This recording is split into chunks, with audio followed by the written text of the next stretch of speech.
Hey everyone, so today I am out here with GB Guns, who is also a fellow Oregon content creator. And because we recently did a video talking about proper gassing of AR-15s, I thought this would be an interesting opportunity to talk about your impossible AR, the gun that no one said would work, at least the internet said wouldn't work. And we always know the internet knows what they're talking about. Absolutely. But basically, this is a pretty fascinating build that is right on the bleeding edge of reliability. And in order to get it there, you did a lot of work with getting this thing properly gassed. So why don't you give us kind of a rundown of what this gun is and why the internet hates it so much. Yeah, there were seven. I got 40,000 or so, I think it was, comments, and 4,000 comments, all hating on the gun on the original video, and it boiled down to 7 reasons why it will never run. Okay. It's an 18-inch barrel with rifle gas, so your dwell time is absolutely nothing, meaning there's not a lot of time when the bullet is still plugging the bore when gas can get into the gas system. Rifle length gas, so we've got reduced pressure coming back to the carrier. We have an aluminum carrier, which doesn't weigh jack squat. An adjustable lightweight buffer that is empty. I dropped all the weights out of it. And then a reduced power spring ended up being the key to making it run. Now the gas system, it's the POF Dictator gas block. It's got 9 positions on it. And what I found is there is a position that is 62 grain only, or 5.56 only, or open at 1 more, and then 223 will run. Yeah. So, and I think we haven't gone that far on it yet, but we can do 1 click, and it'll only run NATO, and it runs it stupid soft. But yeah, the internet hated it for all kinds of reasons. There's holes in the receivers. In fact, with the bolt lock to the rear, you can see right through it. Yeah. Allows for nice ventilation. Someone originally suggested that I put a suppressor on it to fix the gas problem. That would be rather unpleasant, I would say. I think that would be a little obnoxious. Yeah. But yeah, it was just a fun build. I just wanted to see how little gas I could use to operate the gun. Ideally giving you more velocity, so more effective round, but also just to see how soft could an AR be. Yeah. You know, as I'm sure you've seen, most factory builds come over-gassed on purpose. Yep. They do that to make sure the gun's reliable, that no matter how dirty it is or what grade ammo is put in it, the manufacturer's not going to get a customer service ticket because the gun won't run. Right. This is a home build, so let's undergas the snot out of it. Yeah, and so again, you know, we talked about all these different things you can do to help make your gun run more reliably, depending on basically how big the hole in your barrel is and what kind of ammo you're running. This is basically a culmination of all those things being done simultaneously. Again, each one of those things, people would say, I can't believe you did that, like an aluminum carrier. Now, obviously the bolt is still steel because that's kind of your pressure containing thing, but the carrier is aluminum. You've got a buffer weightless buffer, a reduced recoil or a reduced strength spring. But as you'll see, when this thing is running, it is running very, very smooth. I mean, I did a mag dump with it, and the gun just sits. That is stupid flat. That's ridiculously flat. That's crazy.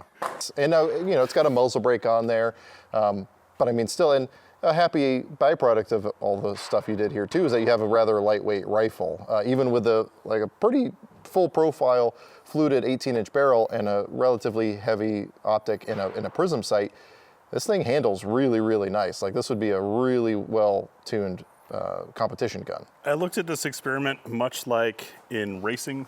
You've got your Indy cars and Formula cars that are fast as hell. You wouldn't dare try to get groceries in them. Right. And they might explode on the first pothole.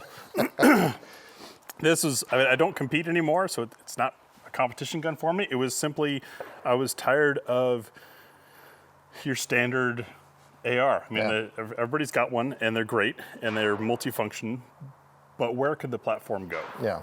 Well, and I feel like, too, there's also a lot of dogma in the gun world where, like, this is the way you do it because this is the way we've always done it, and if you stray from that recipe, you're going to get killed in the streets. And obviously, depending on what the purpose of the rifle is, there's good reasons why some things have lasted technique-wise. But especially if it's, again, a fun gun or an experiment gun, there's a lot of things that the AR style platform allows you to do that can help you squeeze little bits of extra performance here and there. I mean, we were like, in my first 50 rounds or so, without much time on this gun, you know, we're getting 0.12, 0.13 splits, which for me is wicked fast. So again, all A-zone hits too. Yeah, all A-zone hits, you know, at about 10 yards doing build drills. It's just a really neat experiment in what can be done with the AR-15, which again, the whole internet will tell you won't work. And again, like you said, you don't have any unrealistic expectations of this rifle. It's not going to be your go-to-war rifle or anything like that, but it is still a functional rifle, a fun rifle. And again, if you're taking someone out shooting an AR-15 for the first time and you want them to have a real pleasant shooting experience, this is really not a bad way to go about doing that. And they can see how it works. Exactly, and honestly, so no joke, like there was something that I realized about an AR-15 mechanically that I had never actually paid attention to because I could actually see it through the receiver. So, you know, if you look at the bottom of a bolt carrier on an AR-15, you've got grooves that run the lengths of both sides. I had never actually paid attention to what those were for, but actually seeing it run over the magazine, I realize now that those cutouts are for the feed lips on the magazine so that it can ride over the top of the magazine. I had never known that. Seeing the bolt stop on the face of the bolt. Exactly, and how you can accidentally get it caught on just the carrier instead of the bolt. Like, Yep. It's like having a cutaway rifle that's functional.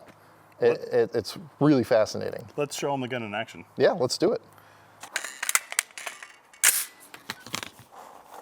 All right, Good. I'm good.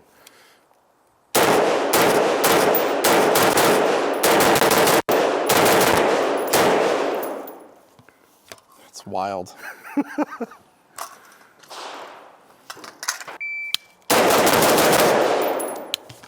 All right, so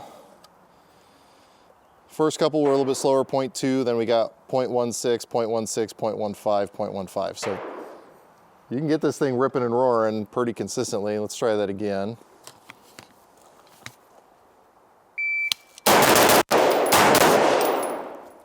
Didn't let the trigger reset fully, but those first couple felt pretty fast. So 0.15, 0.14, 0.13, and then 6.4 and 2.2. So considering this is like within my first 50 rounds through this gun, that's not bad, and we're keeping them nicely in the A zone there. And that's probably 10 or so yards away, give or take, maybe a little bit more. I'm not done shooting it though. I want to do that again.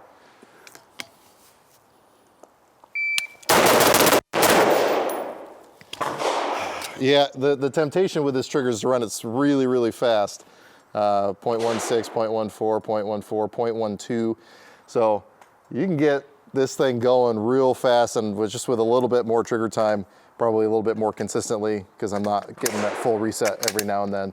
And again, we're just punching away at the A zone here. I feel like this would be a really fun competition gun once you get the ammo like really tuned to this gun.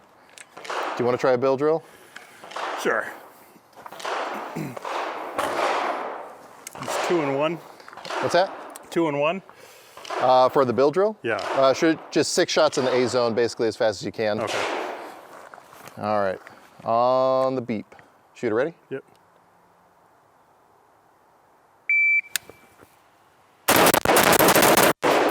All right, give an extra one for good measure there.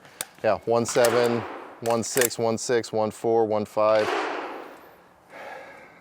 You can get that thing going. And without a 3-power on here, it would have been a little bit easier. Yeah, exactly. And those first shots being a little bit slow with a 3-power prism on there. That's, man. Yeah, I just wanted to take it as silly light as possible, use as little gas as possible to run the gun. And I think that works. I think so. So obviously this is just a quick look at your Impossible AR. If you guys want to know more about how this system came together, obviously you can check out the GB Guns YouTube channel. There will definitely be links down below. But again, this just shows how many different ways there are to approach the issue of how you gas your rifle. And again, there's no one correct answer. It all just depends on what your use for the rifle is and how much effort you're willing to put in. Because I would imagine to get this thing together, it took a lot of effort to get everything tuned properly and figure out what parts you actually needed to complete it the way you wanted it. Yeah, and I think on most of it, I just got lucky. Yeah. This was not an inexpensive build. It took me about a year to collect all the parts for it.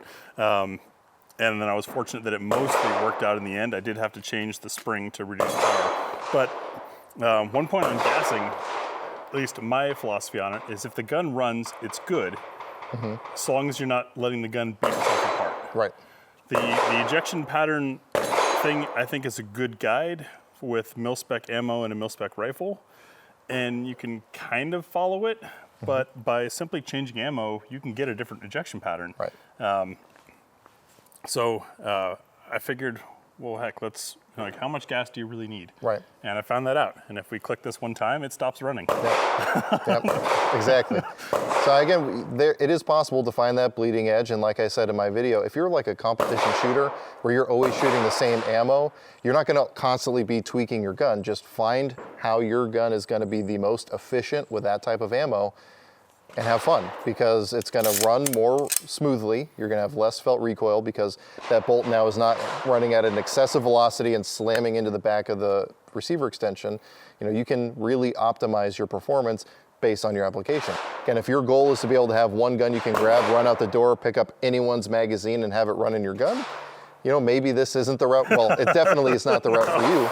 But again, it all comes down to what you're trying to do, and I think that this is a really cool experiment in what can be done. You reminded me that's another impossible bit is this is a carbine length tube on a rifle length gas system. Right, exactly. You're not supposed to be able to do that. It doesn't work. Yeah. What you've just seen is through the magic. I mean, followers of our channels know that we are the king of editors. Yeah, computer animation to an extreme level where we fully animated the bolt carrier running inside the upper receiver. All funded by you, the taxpayer, after we did the moon landing videos. Exactly. So now if people want to see more about your channel and your coverage of this rifle, why don't you tell them about your YouTube channel? GB Guns is the name of the channel. Mostly handgun stuff. I don't do as much rifle anymore, but I like weird and odd stuff. Things are different, which is why Ryan and I get along. He likes different stuff too. Yeah. And so every once in a while, I do an experiment like this and just see what I can do. This is also, I think, the first rifle I've ever held by the magwell. Yeah, it's not something you can typically do. Yeah, it's an inverse carry handle. So yeah, definitely check out his channel. Again, especially if you're into handguns. You've got close to 1,000 videos now, give or take. 1,300 videos. 1,300 videos. So you won't run out of things to watch, especially if handguns are your jam. So thanks for letting us put this in front of my viewers, and let's shoot some other guns. Sounds good.